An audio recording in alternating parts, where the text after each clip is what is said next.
తండ్రి, పరిశుద్ధమైన దేవా, మీకు వందనాలు చెల్లిస్తున్నాం. మీ వాక్యం సజీవమైనది, జీవం కలిగినది.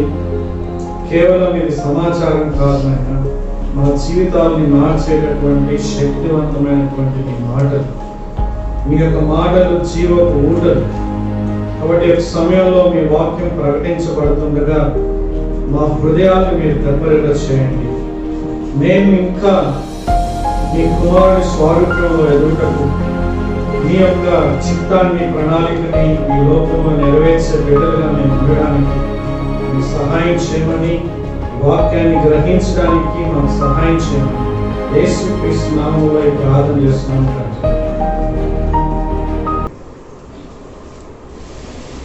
లాస్ట్ వీక్ మనం ఈ యొక్క వాక్యం ధ్యానించినప్పుడు కొంత టెక్నికల్ డిఫికల్టీస్ వల్ల కొన్ని విషయాలు రికార్డ్ కాలేదన్నమాట. లాస్ట్ మూమెంట్లో ఎవరైతే ఈ పరిశుద్ధాత్మ వరాలు ఇప్పుడు లేవు, పరిశుద్ధాత్మ వరాలు అనేటటువంటివి ఇప్పుడు వర్తించవని నమ్ముతారో వాళ్ళు చూపించేటటువంటి కొన్ని ప్రాముఖ్యమైన లేఖనాలని నేను మీకు చూపించడం జరిగింది. కానీ అవి లాస్ట్ టైం అవి రికార్డింగ్ అవ్వలేదు. కాబట్టి వాటి కోసం క్లుప్తంగా మరొకసారి ఆ యొక్క వచనాలు మీకు చూపించి ముందుకు వెళ్ళాలని నేను ఆశపడుతున్నాను. మొట్టమొదటిగా హెబ్రేయులకు రాసినటువంటి పత్రిక 2వ అధ్యాయం మనం గమనించినప్పుడు 4వ వచనంలో ఒక ప్రాముఖ్యమైనటువంటి మాటను వాళ్ళు చూపిస్తారు.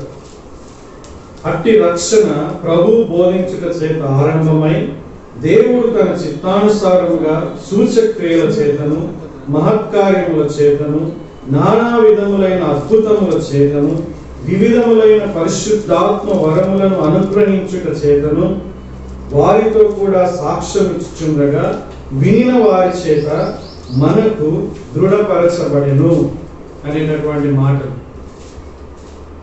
ఈ లేఖనం బట్టి పరిశుద్ధాత్మ వరములు అనేటటువంటివి లేవు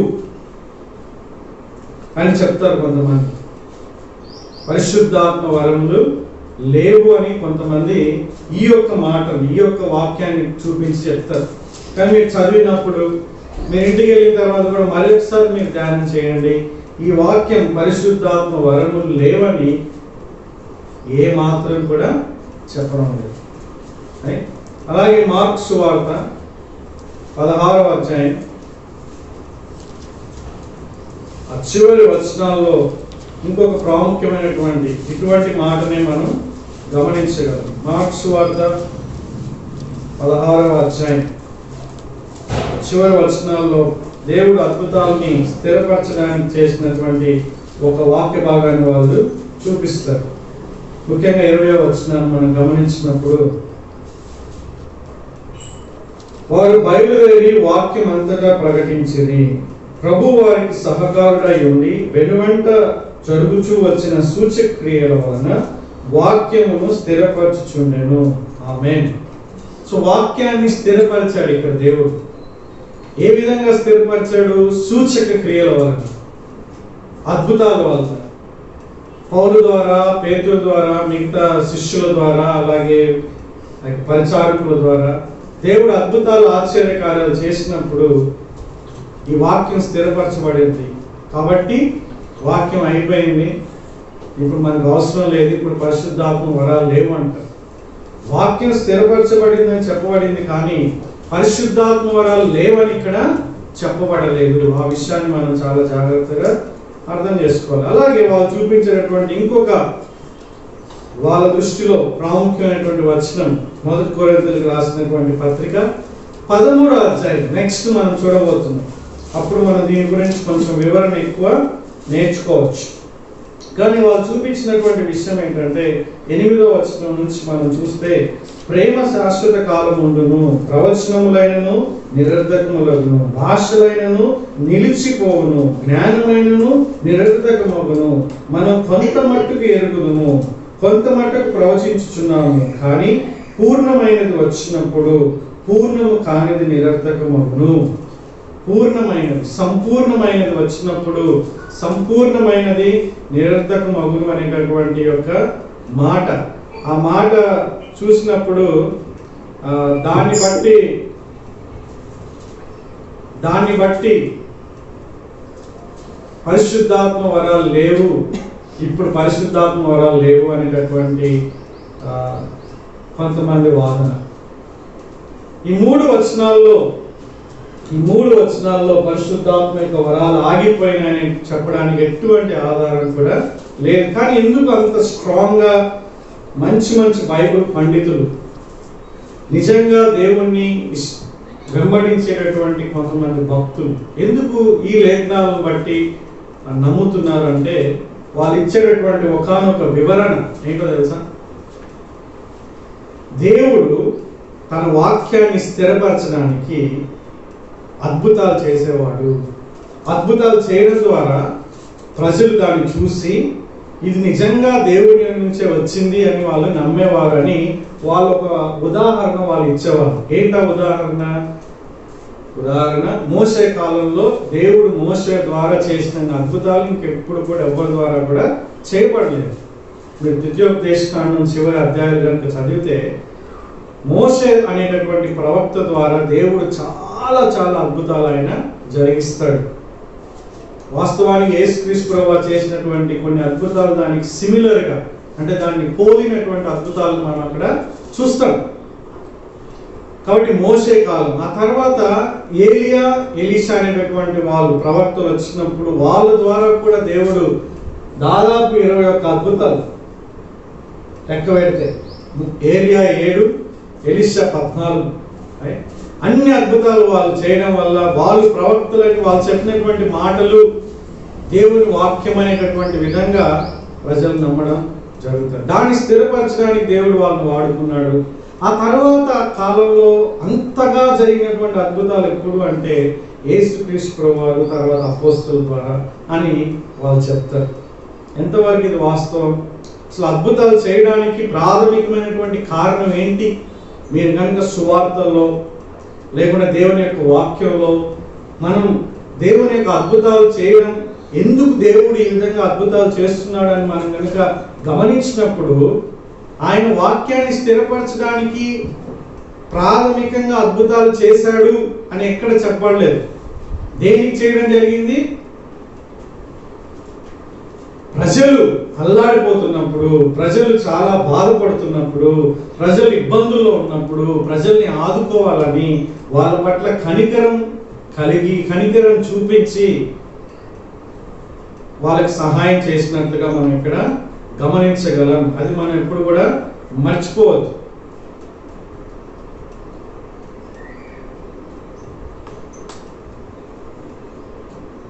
రైట్. యేసుక్రీస్తు ప్రభువు కూడా చాలా అద్భుతాలు ఆయన చేయడం మనం గమనిస్తాం. యేసుక్రీస్తు ప్రభువు చేసినటువంటి అద్భుతాలు ప్రాముఖ్యమైనటువంటి కారణం ఏంటంటే ఆయన ప్రజల పట్ల కలిగి ఉన్నటువంటి కనికరం. ఓకే, కాబట్టి ఎవరైతే ఈ యొక్క లేఖనాలు చూపిస్తారో, కట్ చేసేది మొత్తం ఇంటర్నెట్ ప్రాబ్లం అండి. ఈ విధంగా వాళ్ళు చూపించినటువంటి యొక్క 3 లేఖనాలు కూడా దేవుని యొక్క ప్రత్యక్షత కోసం దేవుడు అద్భుతాలు చేశాడు, దాన్ని స్థిరపరచడానికే చేశాడని ఇక్కడ లేవు. కరెక్టే, దేవుడు తన వాక్యాన్ని స్థిరపరచడానికి కొన్ని అద్భుతాలు ఆయన చేస్తాడు. అంత మాత్రాన ఆయన స్థిరపరచడానికి చేశాడు కాబట్టి ఇప్పుడు అవసరం లేదు. తప్పుడుగా, అంటే దేవుడు చెప్పినట్లుగా కాకుండా, వాక్యంలో వివరించినట్లుగా కాకుండా, అది వేరేగా, అంటే దేవుని వాక్యానికి విరుద్ధంగా ఇప్పుడు ఆ విధంగా వాడబడ్డం మనం చూస్తున్నాం. మరి సరైన విధంగా వాడబడినటువంటి సంఘాలు ఎక్కడున్నాయి అనేటటువంటి ప్రశ్న ఒకరు వేశారు. కానీ ఆ ప్రశ్న వేయొచ్చు, కానీ అది దాని వలన, అంటే సరైనటువంటి విధంగా వాడబడేటటువంటి సంఘాలు లేనందువలన పరిశుద్ధాత్మ వరాలు లేవడానికి ఆధారాలు లేవు. మొట్టమొదటి మీకు ఇంతకుముందే నేను మీకు చెప్పాను ఏంటంటే 4వ శతాబ్దం నుంచి దాదాపు 1500 శతాబ్దం వరకు ఏంటది? చీకటి యుగం. సంఘం చీకటి యుగంలోకి వెళ్ళిపోయింది. రక్షణ రావాలంటే ఏం చేయాలి? మీరు డబ్బులు పెట్టుకొని కొనుక్కోవాలి. బైబిల్లో ఎక్కడుందండి ఇట్లాంటి లేఖనాలు? బైబిల్లో లేదు కదా. క్షమాపణ కోసం అబద్ధం క్షమించబడాలంటే కొన్ని డబ్బులు, లేకుంటే నువ్వు చేసినటువంటి పాపం, నీ యొక్క బంధువులు చేసినటువంటి పాపం, నీ బిడ్డలు చేసినటువంటి పాపం క్షమించబడాలంటే మీరు కొంత డబ్బులు, లేకుంటే ఒక పత్రికను మీరు తీసుకోవాలి. బైబిల్లో లేవు కదా. మరి వాళ్ళు ఎందుకు పాటించారు ఇవన్నీ? ఉన్నాయి. ఎందుకు పాటించలేదు? ఎందుకు పాటించలేదంటే మనిషి యొక్క నిర్లక్ష్యం, మనిషి యొక్క పాపం, మనిషి యొక్క మూర్ఖత్వం. కానీ దేవుడు తన యొక్క కృపలో 15వ శతాబ్దంలో మార్టిన్ లూథర్ అనేటటువంటి వ్యక్తిని ఆయన వాడుకొని ఒక ఉద్యమాన్ని తీసుకొచ్చాడు. దాన్నే ప్రొటెస్టెంట్స్ అంటారు. బైబిల్లో కేవలం విశ్వాసం ద్వారానే రక్షణ అనేటటువంటి మాట ఉంది కదా. ఎందుకు ఈ విధంగా మోసం చేస్తున్నారు మా యొక్క పితరులు, లేకుంటే మా సంఘ నాయకులని వాళ్ళతో ఆయన ఈ విషయాన్ని చెప్పి తర్కించినప్పుడు వాళ్ళు ఒప్పుకోలేదు. వాళ్ళకి వ్యతిరేకంగా, లేకుంటే వాళ్ళకి ఎదురు చెప్పినటువంటి ప్రతి ఒక్కరిని, అది సత్యమైన అసత్యమైన, ముఖ్యంగా అది సత్యమైనా కూడా వాళ్ళని నాశనం చేసేటటువంటి కల్చర్ అన్నమాట. అట్లాంటి సమయంలో కూడా ప్రాణాలని పణంగా పెట్టినటువంటి కొంతమంది దైవజనులు ఉన్నారు. కానీ దేవుడి యొక్క వ్యక్తిని, మార్టిన్ లూథర్ అనేటటువంటి వ్యక్తిని చాలా అద్భుతంగా ఆయన ప్రొటెక్ట్ చేసి ఈ యొక్క సత్యం ప్రపంచానికి దేవుడు తెలియజేయడం జరిగింది. ఈ రోజు మనందరం కూడా మన దగ్గర ఈ సత్యం ఉంది, మన చేతుల్లో కూడా ఈ సత్యం దేవుడు అందుబాటులో ఇచ్చాడు. ఒకప్పుడు ఇటువంటి పరిస్థితి లేదు. అలాగే బహుళ నాయకత్వం అంటే, మీరు రీసెంట్ గా ఒక ఆర్టికల్ కూడా మీరు చూసుంటారు మీ యొక్క వాట్సాప్ లో కూడా. ఏంటంటే, సంఘానికి ఏక నాయకత్వమా బహుళ నాయకత్వమా? ఒక్కడే నాయకుడు ఉండాలా, లేకుంటే ఒకరికంటే ఎక్కువ మంది నాయకులు సంఘాన్ని నడిపించాలన్నప్పుడు బైబిల్లో మనం చూసుకున్నప్పుడు బహుళ నాయకుల్ని మనం చూస్తాం. ఒక్కడే ఏక చక్రాధిపత్యం చేసి, ఒక్కడే తను చనిపోయిన తర్వాత తన కొడుకులు, వాళ్ళ కొడుకులు చనిపోయిన తర్వాత వాళ్ళ కొడుకులు, ఆ విధంగా ఇదేదో ఒక సామ్రాజ్యం లాగా కట్టుకోవడానికి కాదు. సంఘం బహుళ నాయకులతో ఉంటుంది. ఆ తర్వాత సంఘంలో నాయకత్వ లక్షణాలు కలిగినటువంటి వ్యక్తి నాయకులుగా ఎంచబడతారు. సో అటువంటిది మరి చాలా సంవత్సరాలు పొదువుగా ఉండేది, రాలేదు. అట్లా లేదు కాబట్టి ఆ సత్యం లేదని మనం చెప్పగలమా? సంఘం సరైనటువంటి విధంగా పరిశుద్ధాత్మ వరాలను ఉపయోగించడం లేదు అని ఎవరైనా చెప్పినప్పుడు, ఎక్కువగా మనకు కనిపించినప్పుడు, ఆ పర్టిక్యులర్ విషయాన్ని బట్టి ఆత్మవరాలు లేవని మనం చెప్పాలా, లేకుంటే వాక్యంలో ఉంది కాబట్టి సరైన విధంగా నేను పాటించాలి అనేటటువంటి నమ్మకాన్ని మనం కలిగి ఉండాలి? చెప్పండి, మీరు ఏం చేయాలి? మనం వాక్యంలో ఉంది కాబట్టి మనం చేయాలి. వాక్యంలో ఉన్నదాన్ని వక్రీకరించి కొంతమంది చేస్తున్నారు. దానివల్ల దేవుడి నామం పాడవుతుంది, దానివల్ల మనకి చాలా ఇబ్బంది అవుతుంది. కానీ సరైన విధంగా ఉపయోగించేటువంటి విధానం కూడా దేవుడు ఇచ్చాడు కాబట్టి దాన్ని మనం చూసుకోవాలి. కాబట్టి ఆ విషయాన్ని మీరు మర్చిపోవద్దు, దయచేసి మర్చిపోవద్దు. వాక్యం ప్రకారంగా, బైబిల్ వాక్యంలో పరిశుద్ధాత్మ యొక్క వరాలు, దేవుని వరాలు, కృపా వరాలు అనేటటువంటివి ఆగిపోయినాయి అని చెప్పడానికి ఒక్క ఆధారం కూడా లేదు. ఒకవేళ వాళ్ళు చూపించే ఒకే ఒక ఆధారం ఏదైనా ఉందా అంటే వాళ్ళ దృష్టిలో ఏంటది? తప్పుగా ఉపయోగించినటువంటి క్రిస్టియన్ కమ్యూనిటీ, క్రైస్తవ సమాజంగా చెప్పుకుంటూ నిజంగా రక్షణ పొందకుండా, వాక్య పరిజ్ఞానం లేకుండా ఇష్టం వచ్చినట్లుగా ప్రవర్తించేటటువంటి భయంకరమైనటువంటి వ్యక్తుల వలన ఇట్లాంటి విషయాలు లేవు అనేటటువంటి ప్రచారంలోకి వెళ్ళిపోయినాయి. ఓకే, మనం దాని గురించి ఆల్రెడీ డీటెయిల్గా లాస్ట్ వీక్ లో మనం చూసుకున్నాం. ఇప్పుడు మనం మరొకసారి దీంట్లో ఉన్నటువంటి ఇంకొక అత్యంత ప్రాముఖ్యమైనటువంటి విషయాన్ని మీరు నేర్చుకోవాలి. దయచేసి జాగ్రత్తగా మీరు మీ యొక్క బైబిల్ను తెరిచి ఈ విషయాలు మనం చూసాం. ఆత్మవరాలు అనేటటువంటివి ప్రతి ఒక్క వ్యక్తికి కూడా దేవుడు ఇచ్చాడు. నువ్వు నేను కనుక విశ్వాసంగా ఉంటే ఖచ్చితంగా ఆత్మవరాలు మనకి అనుగ్రహింపబడతాయి. ఏ వరం ఇవ్వాలి అనేటటువంటి దేవుని యొక్క నిర్ణయం. కానీ దేవుని యొక్క వరాల కోసం మనందరం కూడా ప్రార్థన చేయవచ్చు. అయితే దాని యొక్క ఉద్దేశం, ఎందుకు దేవుడు ఆత్మవరాలను ఇస్తాడంటే 7వ వచనం, అందరి ప్రయోజనం వరకు ప్రతి వారికి కూడా ఆత్మ ప్రత్యక్షత ఇవ్వబడింది. ఇది చాలా చాలా ఇంపార్టెంట్. అందరి ప్రయోజనం, సంఘం క్షేమాభివృద్ధి చెందడానికి.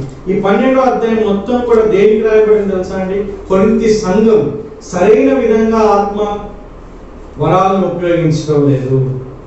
మీరు 13, 14 వచనాలు, ఈ 3 అధ్యాయాలు కనుక మనం గమనించినప్పుడు ఆ సంఘంలో ఉన్నటువంటి విభజనల గురించి, సంఘంలో ఏ విధంగా మంచిగా ఈ యొక్క ఆత్మవరాలు ఉపయోగించాలి అనే విషయాలు ఆయన మాట్లాడుతున్నాడు. అయితే ఈ రోజున ప్రత్యేకంగా మీకు ఒక విషయాన్ని నేను చెప్పాలనుకుంటున్నాను. ఏంటో తెలుసా అండి? ఆత్మవరాలు అదే సమయంలో దేవుని యొక్క ఆజ్ఞలు. చెప్పండి అందరూ. ఆత్మవరాలు దేవుని యొక్క ఆజ్ఞలు. ఈ రెండు కూడా, ఈ రెండింటిని సరైన విధంగా మనం అర్థం చేసుకోవాలి. ఎందుకంటే దేవుని ఆజ్ఞలు అందరూ పాటించాలని, ప్రతి ఒక్క విశ్వాసి పాటించాలని చెప్పబడింది. అయితే ఆత్మ వరాలు అనేటటువంటివి ఎవరికి ఇవ్వబడతాయో వాళ్ళు ఆ ప్రత్యేక వరంలో ఆ విషయాన్ని ఎక్కువగా వాళ్ళు పాటించగలరు, లేకుంటే దాంట్లో అభివృద్ధి చెందగలరు. ఆ విషయాన్ని మనం అర్థం చేసుకోవాలి. మీకు కొన్ని ఉదాహరణలు నేను ఇస్తాను. ఉదాహరణకి ఇక్కడే మనం చూసుకున్నట్లయితే 1 కొరింథీ పత్రిక 12వ అధ్యాయం 9వ వచనం. మరి ఒకనికి ఆత్మ వలననే విశ్వాసమును. ఏమిటండి? ఆత్మ వలన ఏ వరం కలిగి ఉన్నాడు ఈ వ్యక్తి? విశ్వాసం అనేటటువంటి వరం కలిగి ఉన్నాడు. ఆ తర్వాత స్వస్థపరచు వరం ఒక వ్యక్తి కలిగి ఉన్నాడు. ఇంకొక వ్యక్తి అద్భుత కార్యములు చేయ శక్తి కలిగి ఉన్నాడు. మరి ఒక వ్యక్తి ప్రవచన వరం కలిగి ఉన్నాడు.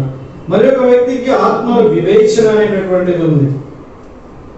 అలాగే ఎఫెసీ పత్రికలో మనం కనుక గమనించినట్లయితే బోధించేటటువంటి వరం కూడా ఉంది. బోధించాలి. ఆ వరం దేవుడు కొంతమందికి ఇస్తాడు. సంఘంలో సువార్తను ప్రకటించాలి, సువార్థికులు. సువార్త అనేటువంటి వరం దేవుడు ఇస్తాడు. ఇవన్నీ చూసుకోండి మీరు చాలా జాగ్రత్తగా. సువార్తీకరణ అనేటటువంటిది ఒక వరం. సువార్త వాళ్ళు చేసినప్పుడు దేవుడు అద్భుతంగా వాళ్ళు వాడుకొని అనేక మంది క్రీస్తు దగ్గర రావడానికి దేవుడు వాడుకుంటాడు. అలాగే బోధించడం, వాళ్ళు బోధించినప్పుడు చాలా మంది ఆత్మీయంగా బలపడడం, క్షేమాభివృద్ధి చెందడం, దేవుని వైపు తిరగడం మనం చూస్తాం. కొంతమంది దేవుడు విశ్వాసం అనేటటువంటి గిఫ్ట్ ఇస్తాడు.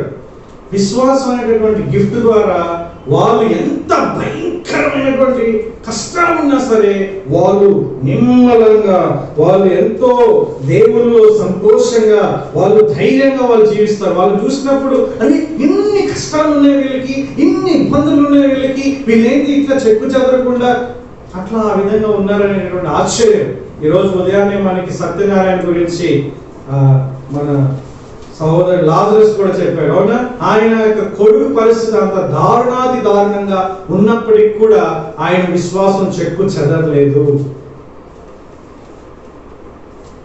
కొంతమందికి దేవుడు తనకి సహాయం చేస్తాడనేటటువంటి ఒక స్థిరమైనటువంటి విశ్వాసం కొంతమందికి ఉంటుంది. ఉదాహరణకి జార్జ్ ముల్లర్ అనేటటువంటి వ్యక్తి తన యొక్క ఆర్ఫనేజ్ లో రైస్ అయిపోయినా, లేకుంటే తనకున్నటువంటి అవసరాలన్నీ అయిపోయినా సరే ఆయన దేవుడు ఇస్తాడు అనేటటువంటి అచంచలమైనటువంటి, ఖచ్చితంగా దేవుడు దయచేస్తాడని కూర్చొని ప్రార్థన చేస్తూనే ఉంటాడు. తీరా చూస్తే కరెక్ట్ సమయానికి వాళ్ళకి ఫుడ్ రావడం, కరెక్ట్ సమయానికి వాళ్ళకి అవసరాలు తీర్చబడడం మనం చూస్తూనే ఉంటాం. మన కళ్ళ ఎదుట ప్రదీప్, మీ అందరికీ తెలుసు, పోప్ మినిస్ట్రీస్ లో ప్రదీప్. ఆ వ్యక్తి కూడా ఎవరిని ఏం డబ్బులు అడిగేటటువంటి వ్యక్తి కాదు. ఏం అవసరాలు ఉన్నా ఆయన వారి ప్రేయర్ డైరీలో దాని గురించి ప్రార్థన చేసుకుంటూ దేవుడు సహాయం చేస్తారని నమ్ముతూ దేవుని పైన ఆశ పెట్టుకునేటటువంటి వ్యక్తి. దేవుడు అమేజింగ్ గా దాదాపు 17 సంవత్సరాల నుంచి 17 years దేవుడు అతన్ని పోషిస్తూనే ఉన్నాడు. అతన్ని అంటే అతనితో ఉన్నటువంటి అనేక మంది పిల్లల్ని ఎవరిని అడగకుండా దేవుడు టైంకి దేవుడు తీసుకొస్తున్నాడు. ఆ విధంగా దేవుడు దయచేస్తాడు అనేటువంటి గొప్ప విశ్వాసం, ఒక స్ట్రాంగ్ ఫెయిత్ వాళ్ళకి ఉంటదన్నమాట. అయితే ఇవన్నీ మీకు చెప్తున్నా కదా, మరి విశ్వాసం మనకు ఉండాలా లేదా? ఒక మామూలు బిలీవర్గా నీకు నాకు విశ్వాసం ఉండాలా లేదా? బోధించేటటువంటి వరం ఒక వ్యక్తికి ఉన్నప్పుడు నువ్వు నేను బోధించాలా లేదా? సరే, మీరు కొలస్సీ పత్రిక 3వ అధ్యాయం 17వ వచనం చూడండి. కొలస్సీకి రాసినటువంటి పత్రిక 3:17. 16 సంగీతములతోనూ కీర్తనలతోనూ ఆత్మ సంబంధమైన పద్యములతోనూ ఒకరినొకడు బోధించుచు. చూసినారా? ఒక విశ్వాసిగా ఇంకొక విశ్వాసికి నువ్వు నేనేం చేయాలి? బోధించాలి. పుల్పిట్ మీద ఉంటేనే మేము బోధిస్తాం, పుల్పిట్ లేకపోతే మేము బోధించాం అంటే చాలా కష్టం. దయచేసి అర్థం చేసుకోండి. అది కేవలం కొంతమందికి అవకాశం వస్తుంది, వాస్తవానికి అందరికి అవకాశం ఇవ్వలేరు కదా. అందరూ ప్రసంగిస్తే ఎవరు వినాలి? సో బోధ వరం ఉన్నటువంటి వ్యక్తి, నాయకుడిగా ఉన్నటువంటి వ్యక్తి ఆయన బోధిస్తున్నప్పుడు సంఘం బెనిఫిట్ అవుతుంది. కానీ అదే సమయంలో ఒకరినొకరు కూడా బోధించుకోవాలి. ఎలా బోధించుకోవాలనేది ఇక్కడ ఉంది. సంగీతములతో ఆ విధంగా కూడా ఉంది. అంటే పాటల ద్వారా కూడా మనకి బోధ అనేటటువంటిది వస్తుంది. దేవుని వాక్యం మనం నేర్చుకుంటాం. ప్రార్థనల ద్వారా కూడా దేవుని వాక్యాన్ని నేర్చుకుంటాం. నిజంగా నీకు తెలిసినటువంటి సత్యాన్ని ఇతరులకు చెప్పడం ద్వారా కూడా నేర్చుకుంటాం మనం. ముఖ్యంగా తీతుకు రాసిన పత్రిక 2వ అధ్యాయం 3వ అధ్యాయంలో స్త్రీలకి చాలా ప్రత్యేకంగా యొక్క ఆజ్ఞ ఇవ్వబడింది. తెలుసా మీకు? చాలా మంది స్త్రీలు, ముఖ్యంగా ఆత్మీయంగా పరిపక్వతగా ఉన్నటువంటి వాళ్ళు, వయసులో పెద్దటువంటి స్త్రీలు, క్రైస్తవ సమాజంలో వయసు ఉంచినటువంటి స్త్రీలు అంటే పెద్దలు, వృద్ధ స్త్రీలు అనేటువంటి మాట ఉపయోగించబడింది. ఏం చేయాలో తెలుసా అండి? మీకే స్పెసిఫిక్ గా ఒక ఆజ్ఞ ఇవ్వబడింది. ఏంటంటే యవన స్త్రీలకు మీరు బోధించాలి. మీ యొక్క జీవితం ద్వారా, దేవుని వాక్యం ద్వారా ఏం చేయాలి? వాళ్ళకి మీరు వాళ్ళు ఎట్లా జీవించాలో మీరు యవన స్త్రీలకి ఖచ్చితంగా బోధించాలి. సంఘంలో ఉన్నటువంటి యవన స్త్రీలకి, పెద్ద స్త్రీలు లేకుంటే పెళ్ళైనటువంటి వారు, వృద్ధాప్యంలో ఉన్నటువంటి స్త్రీలు, మీరు ఏ విధంగా ఎదుగుతున్నారో దేవునిలో వాళ్ళు కూడా ఎదగాలని మీరు బోధించాలి. ఒకరినొకరు బోధించుకోవాలి. మీరు చూస్తున్నారే కదా, ఇక్కడేమో బోధించే వరం ఉంది, అదే సమయంలో ఒకరినొకరు బోధించుకోవాలనేటటువంటి ఆజ్ఞ ఉంది. అలాగే సువార్థీకరణ అనేటటువంటి వరం ఉంది ఎఫెసీ పత్రిక 4:11లో. అలాగే అందరూ కూడా సువార్త చేయాలనే ఆజ్ఞ కూడా ఉంది మనకి. విశ్వాసం అనేటటువంటి ఒక వరం ఉంది. కానీ ప్రతి ఒక్కరు కూడా ఏలియా మన వంటి స్వభావం గలవాడే కాబట్టి ఆయనలాగా మనం కూడా విశ్వాసంతో మనం ప్రార్థన చేయాలి. లూకా 18 ప్రకారం ఆ విధవరాలు పట్టుదలతో ప్రార్థన చేసినట్టు మనం కూడా ప్రార్థన చేయాలి. లేకుంటే యాకోబు దేవుని మీద విశ్వాసం ఉంచినట్లుగా యాకోబులాగా మనం కూడా ప్రార్థన చేయాలి. అబ్రహాంలాగా మనం కూడా చేయాలని ఆజ్ఞ మనకు ఉంది ఇక్కడ. అలాగే బుద్ధి వాక్యం, జ్ఞాన వాక్యం. ఏంటి జ్ఞానం, ఏంటి బుద్ధి? ఒక అసాధారణమైనటువంటి తెలివి వాళ్ళకి.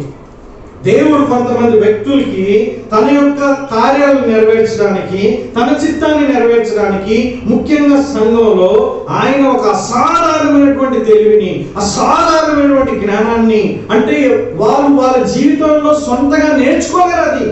అది వాళ్ళ దేవుడు దయచేస్తాడు వాళ్ళకి. సొలొమోను విషయంలో, పౌలు విషయంలో, యేసుక్రీస్తు వారి విషయంలో మనం చాలా ఎగ్జాంపుల్స్ మనం చూడగలం.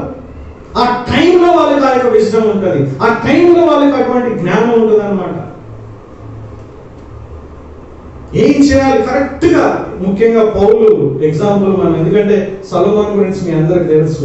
పౌలు గురించి మనం చూసినప్పుడు ఒకసారి ఏం జరుగుతుందంటే, ఆయన సువార్త ప్రకటిస్తున్నందుకు ఆయన్ని చెరసాలలో వేసి ఆ రోమ పట్టణాన్ని తీసుకువెళ్ళాలనుకుంటారు. మధ్యలో ఆయన కొంతమంది రాజుల దగ్గర, కొంతమంది ప్రధాన యాజకుల దగ్గర ఆయన మాట్లాడవలసినటువంటి అవసరం వస్తుంది.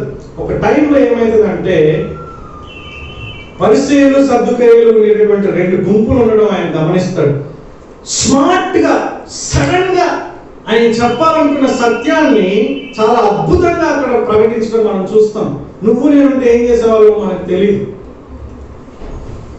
ఆయన భాషను ఉపయోగించే తీరు కూడా, అంటే హెబ్రీ భాష మాట్లాడాలా, గ్రీక్ భాష మాట్లాడాలా, వేరే భాష మాట్లాడాలనేటటువంటి చాలా చాలా చాకచక్యంగా ఆయన సువార్థీకరణలో వాడాడు. ఆయన పరిసయ్యులు సద్దుకయ్యులు ఉన్నప్పుడు పరిసయ్యులను చూసి, అయ్యా పరిసయ్యులారా, నేను మీరు ఏదైతే నమ్ముతున్నారో ఆ విషయం గురించి ఇక్కడ నేను బందీగా ఉన్నానని చెప్తున్నాడు. అప్పుడు పరిసయ్యులు అందరూ ఒక విధంగా అయిపోయారు. ఆయన చెప్పిన దాంట్లో ఏం తప్పు ఉంది? ఒక దేవదూత కనిపిస్తే తప్పేంటి? దేవుడు కనిపించాడు, కనిపిస్తాడు కదా. ఎందుకంటే సద్దుకయ్యులు దేవదూతలు ఉన్నారని నమ్మరు, పరిసయ్యులు నమ్ముతారు అన్నమాట. సో తెలివిగా అక్కడ స్వార్థీకరణ టైంలో టైమ్లీ విజ్డమ్ అంటున్నారు. అది మనం నేర్చుకుంటే మనకి బుక్స్లో లేకుంటే పలానా ఫార్ములా లాగా ఉండేటటువంటి జ్ఞానం కాదు. ఎప్పుడు ఏం జరుగుతుందో ఏ పరిస్థితుల్లో ఏం చేయాలో అర్థం కాదు. అవునా? చాలాసార్లు కుటుంబాలు అట్లానే ఉంటారు రైట్. భార్యాభర్తల సంబంధాల్లో కూడా ఒక విధంగా ప్రవర్తిస్తే ఇంకో విధంగా ఎక్స్పెక్ట్ చేస్తారు వాళ్ళు. ఈ విధంగా చేస్తే అంటే మాట్లాడితే ఎందుకు మాట్లాడలేదు, మాట్లాడకపోతే ఎందుకు మాట్లాడారు. అవునా? కొంతమంది నవ్వుతున్నారు. ఇట్లాంటి సంఘటనలు మనకి జరుగుతూ ఉంటాయంటే ఏ సిచ్యువేషన్ లో ఎట్లా డీల్ చేయాలో మనకు తెలియదు. కాబట్టి కుటుంబంలో ఎట్లా ఉండాలని కాదు, మనం ఏమంటున్నామంటే అటువంటి పరిస్థితుల్లో కూడా దేవుడు ఆ జ్ఞానాన్ని ఆ యొక్క బుద్ధిని దయచేస్తాడు. అయితే అదే సమయంలో నీకు ఆ వరం లేకపోయినా సరే దేవుడు ఒక ఆజ్ఞ ఇచ్చాడు. ఏంటి? బుద్ధిమంతులుగా జీవించాలి మీరు, జ్ఞానంతో జీవించాలి మీరు, దేవుని యొక్క జ్ఞానాన్ని కలిగి ఉండాలి. ఇది నేర్చుకునేటటువంటి జ్ఞానం. నిన్న మెసేజ్ అయిపోయిన తర్వాత ఇంటికి వెళ్ళాను కదా, ఇంటికి వెళ్ళిన తర్వాత రిక్కి ఒక ప్రశ్న వేశాడు. నానా ఒకవేళ ఒక వ్యక్తికి నేర్పించే వరమే ఉంటే, నాకు అర్థం కాదు ఏంటో ఇట్లా మాట్లాడుతున్నాడు. నానా ఒక వ్యక్తికి నేర్పించే వరమే ఉంటే ఆ వ్యక్తి పరిస్థితి ఏంటి అంటున్నాడు వాడు. మీకు ఎవరికైనా క్లిక్ అయిందా? నేనేం చెప్పాను? నేను పరిశుద్ధాత్మ వరాలు ఎవ్వడు నేర్పించలేడు, నేర్పించకూడదు. పరిశుద్ధాత్మ వరాలు దేవుడు మాత్రమే తనకి ఇష్టమైనటువంటి వ్యక్తులకి తన ఇష్ట ప్రకారంగా ఆయన ఇస్తాడు. ఈడేంటి ఇట్లా అడిగాడు అన్నప్పుడు నేను చెప్పాను, నాన్న మరి అంటే అప్పుడు అన్నప్పుడు నేను చెప్పాను పరిశుద్ధాత్మ వరాలు నేర్పించకూడదు, రైట్? నేర్పించలేడు, మామూలు విషయాలు కాదు. అర్థమవుతుందా? వాడు ఏమనుకున్నాడంటే నేర్పించకూడదు అంటే ఇప్పుడు ఒక మ్యూజిక్ మరి నాకు నేర్పించాలి కదా, ఎవరైనా నేర్పిస్తేనే కదా నాకు వచ్చేది. అట్లా నేర్పిస్తే ఏమన్నా అవుతుందా అనేటటువంటి ప్రశ్న వాడు వేశాడు, చాలా ఆలోచన చేశాడు. కానీ ఒక విషయం ఏంటంటే న్యాచురల్ గిఫ్ట్స్ చిన్న పిల్లలకు కూడా జావా, సి లాంగ్వేజ్, పైథాన్, ఇంకా ఏంటన్నా ఆర్టిఫిషియల్ ఇంటెలిజెన్స్, ఇట్లాంటి కొన్ని కంప్యూటర్ లాంగ్వేజెస్ చిన్న వయసులోనే నేర్పించి వాళ్ళు ప్రయోజకులుగా చేస్తున్నారు. ఇప్పుడు అంత టెక్నాలజీ వచ్చింది అంటే చిన్న పిల్లలకు కూడా అర్థమయ్యేటట్లుగా వాళ్ళు చేసే ఒక మంచి బిజినెస్ కూడా వాళ్ళు చేసుకుంటున్నారు. పిల్లలకి మేలవుతుంది, తల్లిదండ్రులకి మేలవుతుంది, కంపెనీకి కూడా చాలా లాభం. అంటే మనం నేర్చుకునే సహజసిద్ధమైన అనేకమైన మనం నేర్చుకోవచ్చు, వంటలు కూడా నేర్చుకోవచ్చు. ఇప్పుడు ఈ యొక్క లాక్డౌన్ టైంలో ఎవరెవరికైతే వంటలు రావో చాలా మంది కూడా సూపర్ వంటలు నేర్చుకున్నారు. ఎందుకంటే యూట్యూబ్లో అక్కడ ఇక్కడ చూసి. ఇవి న్యాచురల్ గా నువ్వు నేను నేర్చుకునే ఆసక్తిని బట్టి కొంత టైం అటు ఇటు అయినా సరే నేర్చుకోవచ్చు. కానీ ఆత్మీయ వరాన్ని నువ్వు నేను నేర్చుకోలేము, ఆత్మీయ వరాన్ని నువ్వు నేను నేర్పించలేము, నేర్పించకూడదు. అదే ఇప్పుడు పెద్ద సమస్య అయిపోయింది. నేర్పించకూడదు అనేటటువంటి ఆ యొక్క సత్యాన్ని సరిగ్గా అర్థం చేసుకోకుండా ఇప్పుడు భాషలు నేర్పించి మాట్లాడిపించి ఫోర్స్ చేసి వాక్యాన్ని తప్పుగా అర్థం చేసుకోవడం వల్ల ఇంత గందరగోళం అయిపోయిందండి. వాస్తవానికి ఈ యొక్క ఆత్మవరాల్లో భాషల గురించి ప్రవచనాల గురించి ఉన్నటువంటి గందరగోళం ఇంకా ఎక్కడ కూడా లేదు. మీరు 14వ అధ్యాయం మొత్తం చూస్తే దాని గురించే ఉంది. అంత స్పష్టంగా దేవుడు తన జ్ఞానంలో ఆయన ఇచ్చినప్పటికీ ఇప్పటికి కూడా సమస్య ఎక్కడుంది అంటే ఈ భాషను మాట్లాడే వారం ప్రవచన వారంలోనే పెద్ద సమస్యలు ఉన్నాయి. దాన్ని మనం చాలా సీరియస్ గా అర్థం చేసుకోవాలి, జాగ్రత్తగా అర్థం చేసుకోవాలి, జాగ్రత్త పాటించాలి. Okay, what's my point here? దేవుని వరాలు ఉన్నాయి, అదే సమయంలో దేవుని ఆజ్ఞలు ఉన్నాయి. దేవుని ఆజ్ఞలు ప్రతి ఒక్క విశ్వాసి కూడా చేయాలి. ప్రతి ఒక్క విశ్వాసి దేవుని వాక్యంలో ఎదగాలి, ప్రతి విశ్వాసి విశ్వాసం ఎదగాలి, ప్రతి ఒక్క విశ్వాసి స్వార్థిగా చేయాలి, ప్రతి విశ్వాసి ఏం చేయాలి? ఇంకా ఇతరులకు బోధించాలి. ప్రతి ఒక్క విశ్వాసి కూడా వేరే భాషలు నేర్చుకునే అవసరం అయితే సువార్త కూడా ప్రకటించాలి. ఆజ్ఞ లేదు కానీ ఇతరులకు సువార్త ప్రకటించాలి. ఈయన ఈ భాషలు మాట్లాడేటటువంటి దీంట్లో ఏమో స్పెషల్ గా దేవుడే వాళ్ళకి అనుగ్రహిస్తాడు. ఓకే, భాషల గురించి ఇంకా డీటెయిల్ గా నెక్స్ట్ 14 చాప్టర్ లో ఇంతకు ముందు చెప్పింది మళ్ళా మీకు ఇంకా ఎక్కువ క్లారిటీ నేను అక్కడ ఇస్తాను. అలాగే సహాయం, ఇక్కడ చూడండి 12వ అధ్యాయంలో ఏమనుంది? కొందరిని ఉపకారములు చేయువారిగాను, అంటే కొంతమంది చాలా దాతృత్వం అన్నమాట, అంటే వాళ్ళు చాలా మేలు చేస్తారు, ఇస్తారన్నమాట. ఇవ్వడం కూడా వరమే. ఇంటున్నారా మీరు? వాళ్ళు చాలా డేంజర్ గివర్స్ అన్నమాట. ఏంటి వాళ్ళు?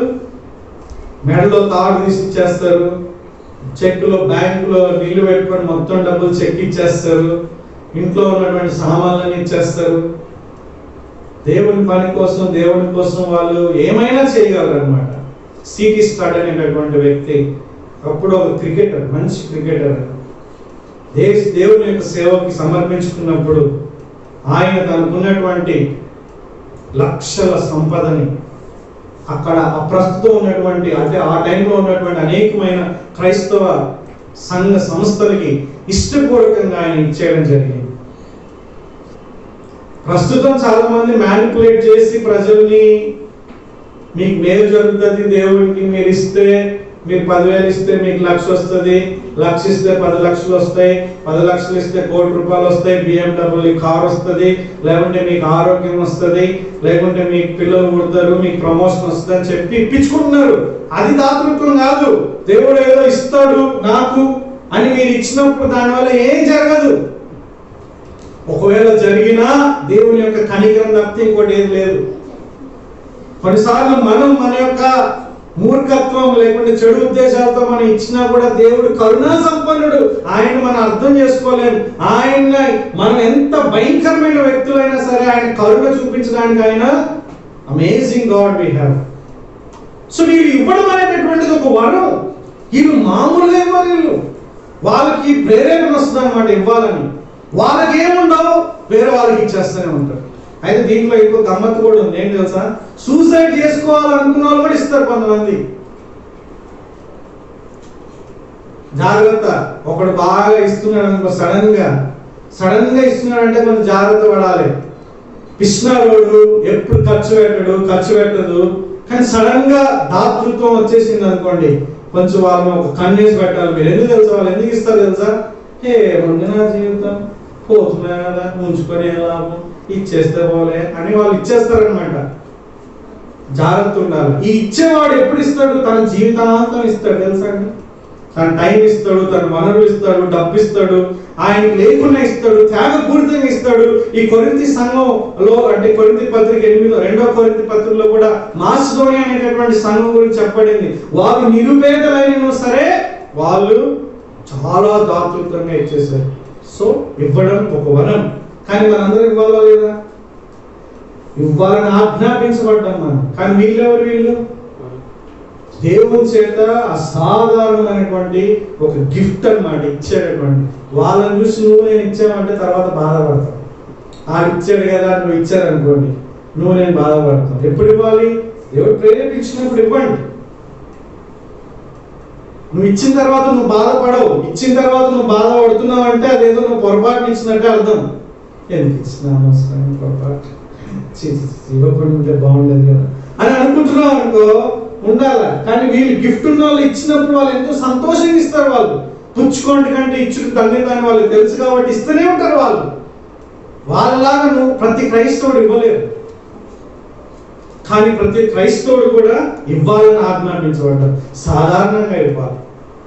కానీ ఇట్లాంటి వాక్యం మనం వింటున్నప్పుడు దేవుడు ఎవరైతే గిఫ్ట్ అనేటటువంటి ఇస్తాడో వాళ్ళు ఇస్తారు, అంటే ఉపకారాలు చేస్తారు, ఇచ్చేటటువంటి వారిగా ఉంటారు. రైట్? స్వస్థపరిచేటటువంటి వారు, కొంతమంది ద్వారా దేవుడు స్వస్థత కార్యాలు చేస్తాడు. కొంతమంది ద్వారా వాళ్ళు ప్రార్థన చేసినప్పుడు చాలా అద్భుతంగా దేవుడు కనికరించి స్వస్థపరుస్తాడు. అంటే ఈ వ్యక్తి స్వస్థపరచడం లేదు, అది మనందరికీ తెలుసు. కానీ మనం తెలియకుండా మన యొక్క ఫోకస్ ఎక్కడికి వెళ్ళిపోతుంది? ఆ వ్యక్తి పైన వెళ్ళిపోతుంది. అది డేంజరస్. అయితే స్వస్థపరచడానికి దేవుడు మనకు కూడా, అంటే ప్రార్థన చేయమని ఆజ్ఞ ఇచ్చడం లేదా? ఎవరైనా రోగి ఉన్నప్పుడు ఏం చేయాలి? ముఖ్యంగా సంఘ పెద్దలు ప్రార్థన చేయాలి, రైట్? కానీ విశ్వాసులకు కూడా, దేవుడు నమ్ముకున్న ప్రతి ఒక్క విశ్వాసి కూడా ప్రార్థన చేసినప్పుడు దేవుడు స్వస్థత, అద్భుతాలు, ఆశ్చర్య కార్యాలు ఆయన జరిగిస్తాడు. నమ్ముతున్నాను నమ్మితే ప్రార్థన చేయండి, దేవుడు సహాయం చేస్తాడు. నమ్మకం లేకుండా మనం ప్రార్థన చేయడం. సో ఓకే, వీటి గురించి మనం తర్వాత డీటెయిల్గా వెళ్తాం. మనం ఒక్కొక్కటి బుద్ధి వాక్యం అంటే ఏంటి, జ్ఞాన వాక్యం అంటే ఏంటి, ఇవన్నీ తర్వాత మనం వెళ్దాం. ఈరోజు మనం ఒకటి నేర్చుకుంటున్నాం. ఒకటి ఏంటంటే వరాలు ఉంటాయి, వరాల్లో కూడా ఆజ్ఞలు ఉంటాయి.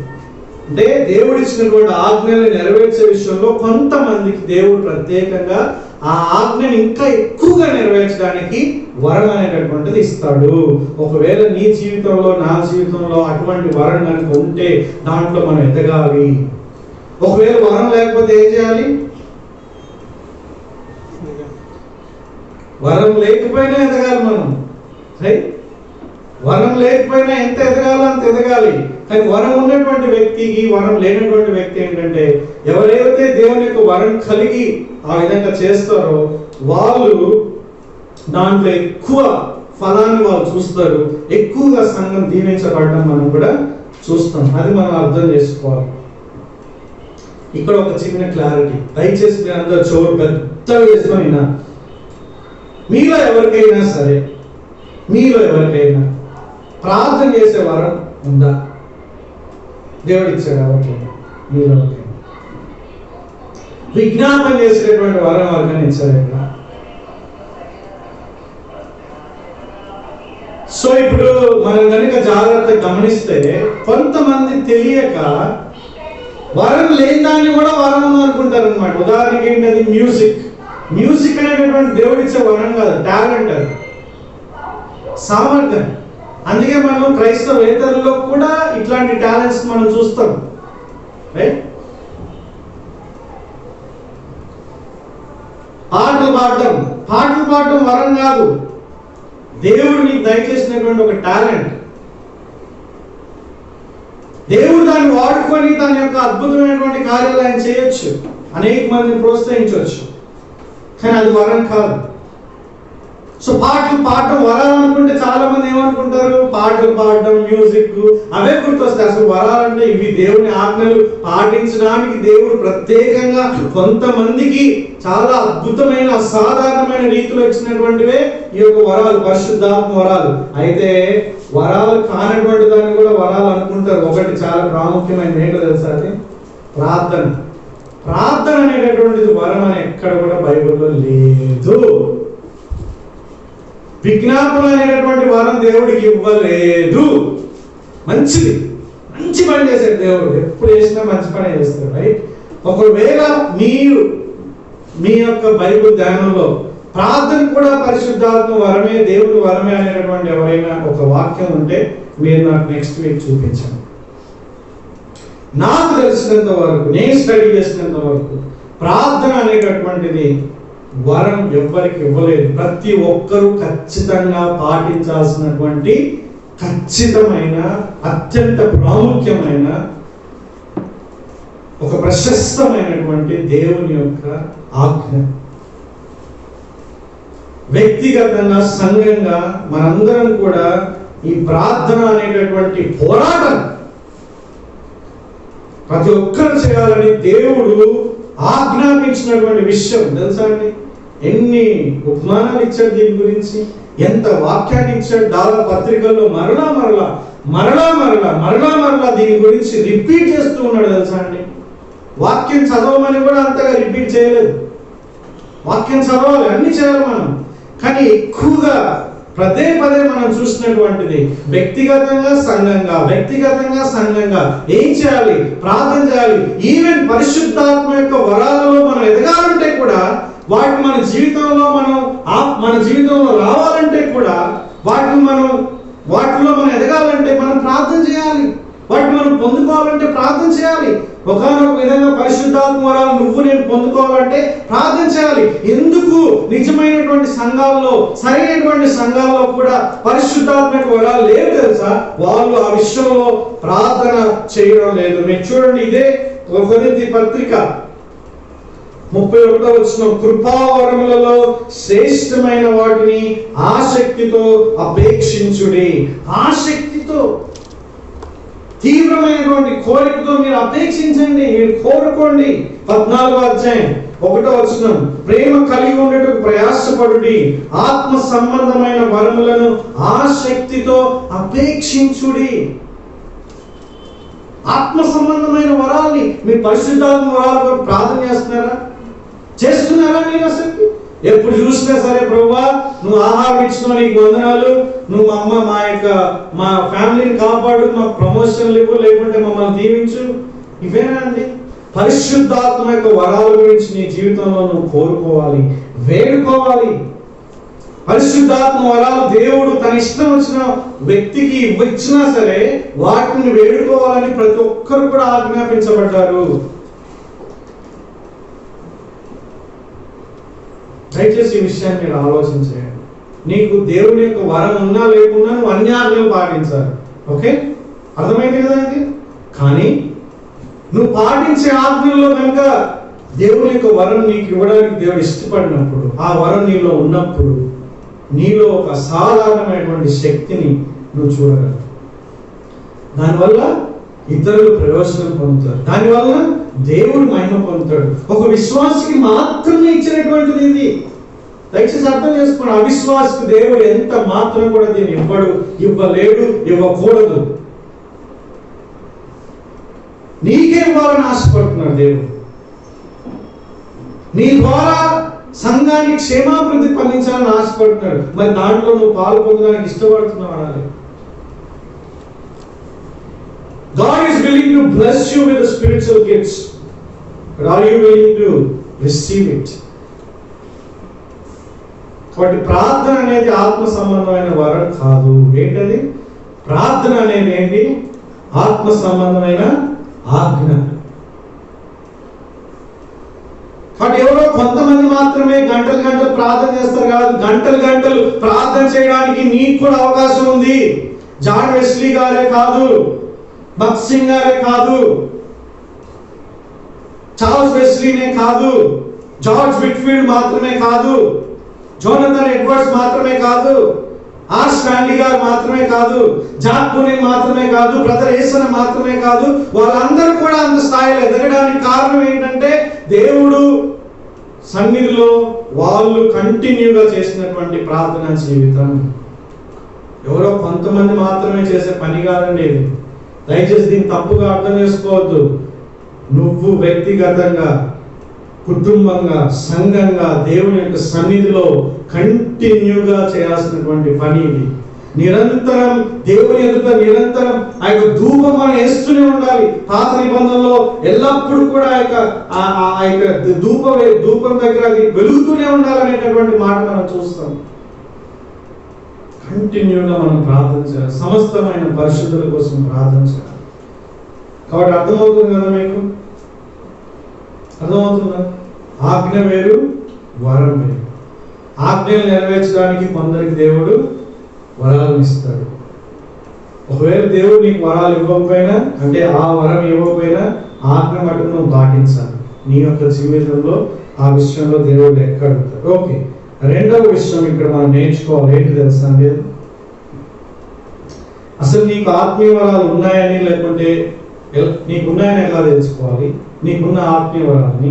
రెండోది, ఏ విధంగా ఆత్మవరాలు నువ్వు పొందుకోవాలి? మీకు ఆల్రెడీ చెప్పేశాను. ఆత్మవరాలు ఎట్లా పొందుకుంటాం మనం? సింపుల్. ఒక వ్యక్తి నీ మీద చేతుల నుంచి ప్రే చేస్తే నీకు వచ్చేది కాదండి. వేరే వ్యక్తి నీకు నేర్పిస్తే వచ్చేది కాదు. ఇది నీకై నీవు దేవుని సన్నిధిలో మొరపెట్టినప్పుడు, వేడుకున్నప్పుడు, ఆ శక్తితో ప్రార్థన చేసినప్పుడు. ఓకే, మామూలు ప్రార్థన కాదు. ఏదో రెండు నిమిషాలు అట్లా ప్రార్థన చేయమంటే ప్రభువా నన్ను దీవించని ఏదో మాట వరుస చేసే ప్రార్థన కాదు. ఆ శక్తితో దేవుడు జవాబు ఇచ్చేంత వరకు నువ్వు ప్రార్థన చేసినప్పుడు దేవుడు నీకు సహాయం చేస్తాడు. ఒకవేళ నువ్వు నిజంగా కోరిక ఉంటే దయచేసి దేవుని ఎదుట నువ్వు సాగిపోతావు. అడుగు. నాకెందుకు అనుకోవద్దు. నీకు చదువు ఉన్నా లేకపోయినా, దీనికి చదువు సంఖ్య అవసరం లేదు. అర్థమవుతుందండి? నీ బ్యాక్గ్రౌండ్ అవసరం లేదు. నువ్వు స్త్రీ పురుషుడువా అవసరం లేదు. నువ్వు చిన్న యవనస్తుడువా, ముద్రిపోయిన క్రైస్తవుడువా, పరిపక్వత కలిగినటువంటి పండితుడువా కాదు. నువ్వు ఆసక్తితో ప్రార్థన చేస్తున్నావా లేదనేది ఇంపార్టెంట్. ఆసక్తితో నువ్వు దేవుడిని వెతికితే దేవుడు నిన్ను వాడుకుంటాడు. దేవుడు నీకు సహాయం చేస్తాడు. దేవుడు నీకు అసాధారణమైనటువంటి ఆ యొక్క ఆత్మవరాన్ని ఇచ్చినప్పుడు దేవుని చేత గొప్పగా వాడబడతావు.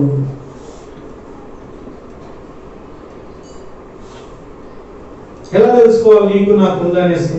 ఒక వ్యక్తి నాకుంది ఆత్మవరం, నాకు చాలా ఒక వ్యక్తి ఏమన్నారంటే 40 days వాళ్ళు దేవుని యొక్క సన్నిధిలో ప్రార్థన చేయడం జరిగింది. 40 days ఉపవాస ప్రార్థన, ఒక పూట భోజనం లేదు. ఆఖరికి దేవుడు నాకు పరిశుద్ధాత్మ వరాలతో దీవించాడని చెప్పాడు. ఆ వ్యక్తి ఏమన్నాడంటే, దేవుడు నాకు ఈ వరం ఇచ్చాడు, చాలా ఇంపార్టెంట్ వరం. ఏంటని? వివేచన, ఆత్మలో వివేచన ఉంది కదా, ఆ వరం నాకు ఇచ్చాడు. కానీ ఆయన జీవితంలో అస్సలు కనిపిస్తాడు. అసలు వివేచన వరం ఉన్నోడు నాకు వివేచన ఉందని చెప్పుకుంటాడా? వాస్తవానికి తెలివి కలిగిన వాడు ఎక్కువ మాట్లాడు, అర్థం చేసుకుంటాడు. నిజం. తెలివి లేని వాళ్ళే ఒట్టిగా ఎక్కువ మాట్లాడుతూ ఉంటారు, ఊరుకుంటే మాట్లాడుతూ ఉంటారు. చూడు, డబ్బా కొడుతూ ఉంటారు. నిజంగా వాళ్ళకి తెలివి లేదని అర్థం. సో వాస్తవానికి తెలివి కలిగినటువంటి వ్యక్తి ఎప్పుడు మాట్లాడాలి, ఏం మాట్లాడాలి, ఎలా మాట్లాడాలి జాగ్రత్తగా చేస్తాడు. బైబిల్లో ఎటువంటి వాక్యం ఉంది తెలుసా? ఒకడు మూఢుడైనను, అంటే మూర్ఖుడైనా సరే మౌనంగా ఉంటే వాడు జ్ఞాని అని ఎంచబడును. అంటే అర్థం ఏంటి? అసలు నేను తెలివి లేని వాడు అయిపోయినా సరే నువ్వు మౌనంగా అంటే, జాగ్రత్తగా నీ మాటల విషయంలో జాగ్రత్తగా నువ్వు మౌనంగా ఉంటేనే నువ్వు జ్ఞాని అనుకుంటావు. చూసినా అది జ్ఞాని, అందుకే మాట్లాడలేదు. అఫ్కోర్స్ కొంతమంది వేరే విధంగా కూడా కామెంట్ చేస్తారు, ముచ్చోడా ఏం మాట్లాడు గమ్మున కూర్చుంటాడు, ఇట్లాంటివి కూడా అంటారు. కానీ జనరల్గా ఎక్కువ మాట్లాడకుండా మౌనంగా ఉన్నటువంటి వ్యక్తిని ఏమంటారు? జ్ఞాని అంటారు. అట్లాంటి మిమ్మల్ని మాట్లాడదని చెప్పడం లేదు. మాట్లాడాలి, అనవసరమైన మాటలు మాట్లాడడం, అవసరం లేకుండా మాట్లాడడం, ఇట్లాంటివన్నీ చేస్తారు. కానీ ఈ వ్యక్తి నాకు వివేచన వరం చెప్పడం షాక్ అయిపోయాను. ఎందుకంటే అతని జీవితంలో వివేచన కనిపిస్తలేదు, అసలు కనిపించడం. కాబట్టి నువ్వు నేను ఏదైనా నాకు వరం ఉందని నువ్వు చెప్పినప్పుడు దాన్ని ఎవరు ఆమోదించాలండి? ఎవరు ఆమోదించాలి? దేవుడు ఆమోదించాలి, స్థానిక సంఘం ఆమోదించాలి. దయచేసి అర్థం చేసుకోండి. పాస్టర్ గారు కాదు ఆమోదించేది. నీ పలానా గిఫ్ట్ ఉందని నేను ఆమోదం చేయడం లేదు, లేదంటే సంఘం నీకు ఆమోదం చేయడం లేదు. ఎవరు చేస్తారు? దేవుడు చేస్తాడు. కానీ సంఘం ఏం చేయాలి? పాస్టర్ గారు ఏం చేయాలి? గుర్తించాలి. ఏంటి? గుర్తించాలంటే మేము ఆమోదించడం కాదు, నీకు ఈ వరం ఉంది, నేను ధృవీకరిస్తున్నానని చెప్పడం కాదు. నువ్వెవరు నేనెవరు చెప్పడానికి? గుర్తించాలి మనం, అంతే. అసలు ఇది దేవుని వాక్యం అని ఏంటి? ఎవరు ఆమోదించలేదు, గుర్తించారు దీన్ని. వేరే వాళ్ళు ఆమోదిస్తే వాళ్ళు అథారిటేటివ్ అయిపోతారు. తెలుసా మీకు? ఆమోదించాల్సినటువంటి ఒకే ఒక వ్యక్తి దేవుడు. నువ్వు నేనేం చేయాలంటే గుర్తించాలా, ఈ వ్యక్తికి ఆ గిఫ్ట్ ఉంది, మేము ఒప్పుకుంటాం. ఎట్లా గుర్తిస్తారండి? సంఘం కనిపిస్తేనే కదా, కనిపించకుండా కూడా గుర్తిస్తారా? సో నీకు వరం ఉంటే అది నువ్వు సంఘంలో వాడినప్పుడు, సంఘం దీవించబడినప్పుడు సంఘం గుర్తిస్తుంది అనమాట. నీకు ఈ వరం ఉంది, ఫలానా చంద్రకాంత్కి ఫలానా వరం ఉంది, ఫలానా శ్రీనుకి ఫలానా వరం ఉంది, ఫలానా లేకుంటే జాన్ వెస్లీకి ఫలానా వరం ఉంది అనేటటువంటి విషయాన్ని మనం గమనించవచ్చు, అర్థమవుతుందని గుర్తించవచ్చు. సో నువ్వు సంఘంలోని వరాన్ని నువ్వు ప్రార్థన చేయకుండా, నువ్వు సంఘంలో వాడకుండా, సంఘంలో ఇద్దరు ప్రజలకు దీవెనలో లేకుండా ఎలా అంటే చెప్పండి, ప్రజలు ఎట్లా గుర్తిస్తారు? మీరే చెప్పండి. మీకై మీరు నాకు దేవుడు వరం ఇచ్చాడు, నాకు దేవుడు వరం ఇచ్చాడు అనుకుంటే అవుతుందా? అవుతుంది అట్లాగా? ఒకవేళ దేవుడు ఇచ్చినా సరే దాన్ని ఎక్కడ ప్రాపర్గా ఉపయోగించాలి? సంఘంలో, స్థానిక సంఘంలో, ఆ తర్వాత సార్వత్రిక సంఘంలో కూడా.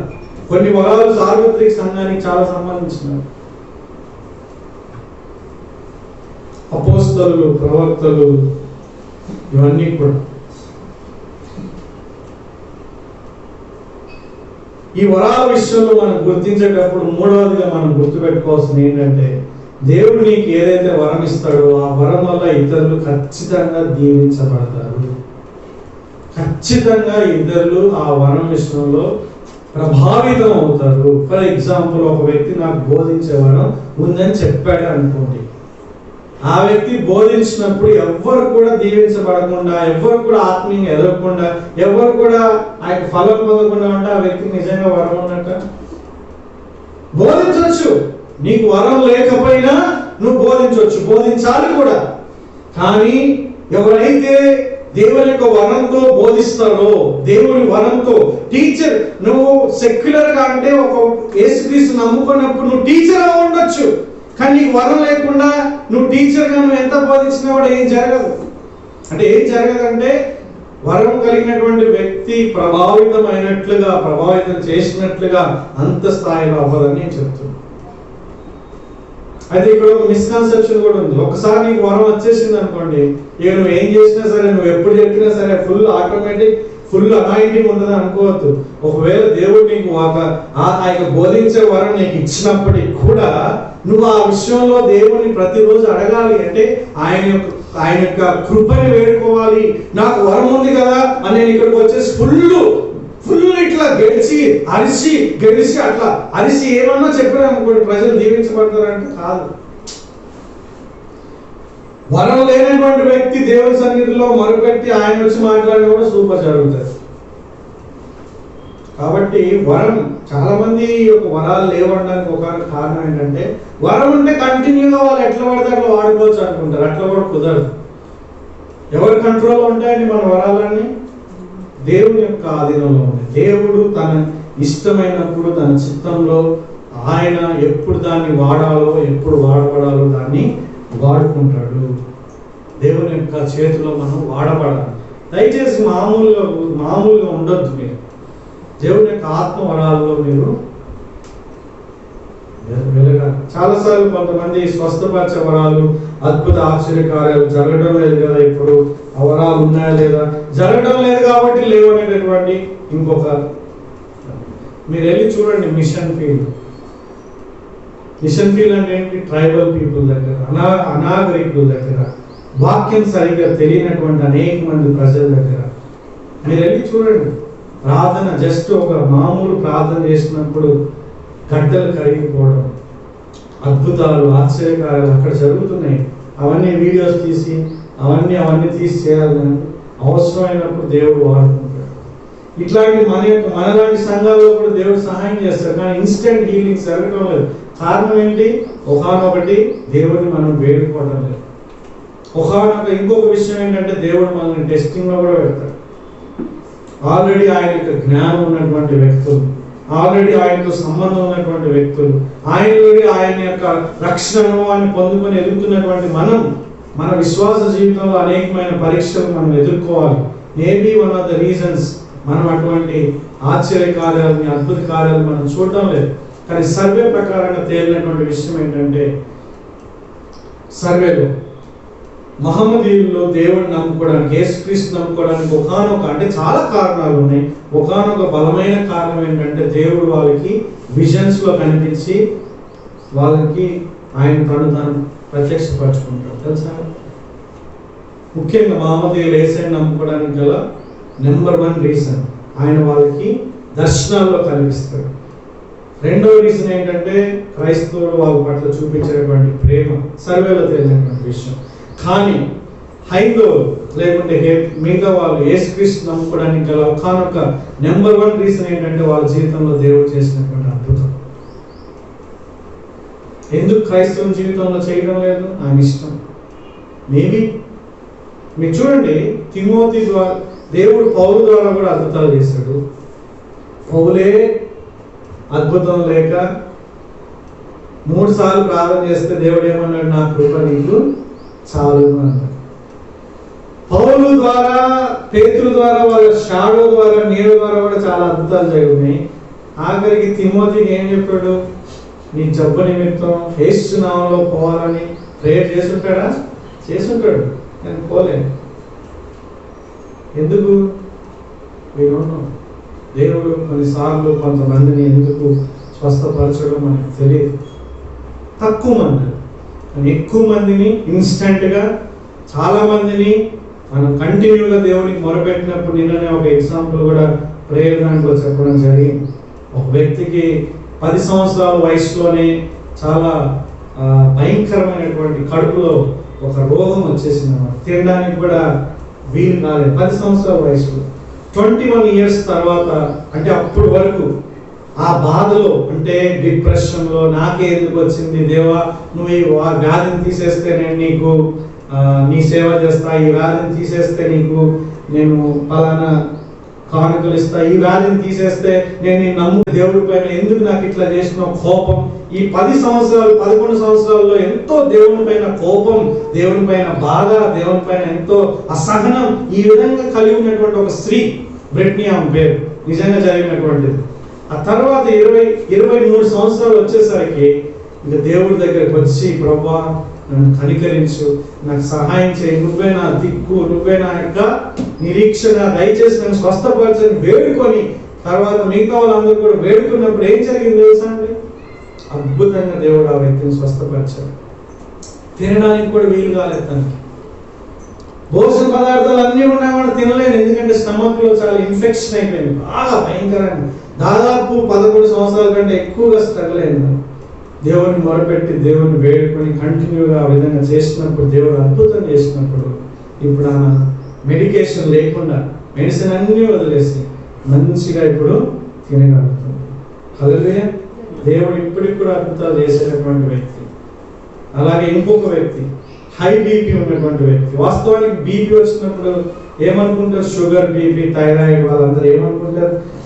నా కర్మ, ఇక జీవితాంతం వేసుకోవాలి టాబ్లెట్స్ అనుకుంటారు. వాస్తవానికి ఆ వ్యాధులు ఉన్నటువంటి వాళ్ళు అని కంట్రోల్ చేయడానికి జీవితాంతం వేసుకోవాలి, కానీ నువ్వు ప్రార్థన కూడా చేయొచ్చు దేవుడు అద్భుతం చేయాలని.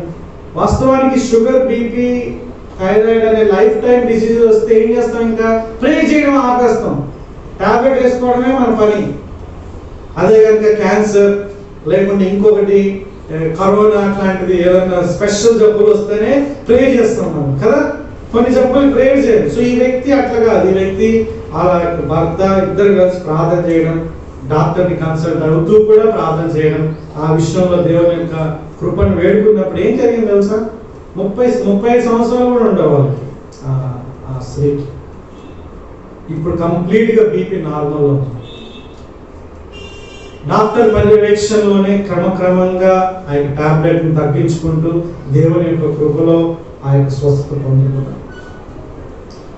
అంటే దేవుడు స్వస్థపరచడానికి, తన వరాలను ఇవ్వడానికి ఎప్పటికి కూడా ఆయన ఇష్టపడుతూనే ఉన్నాడు.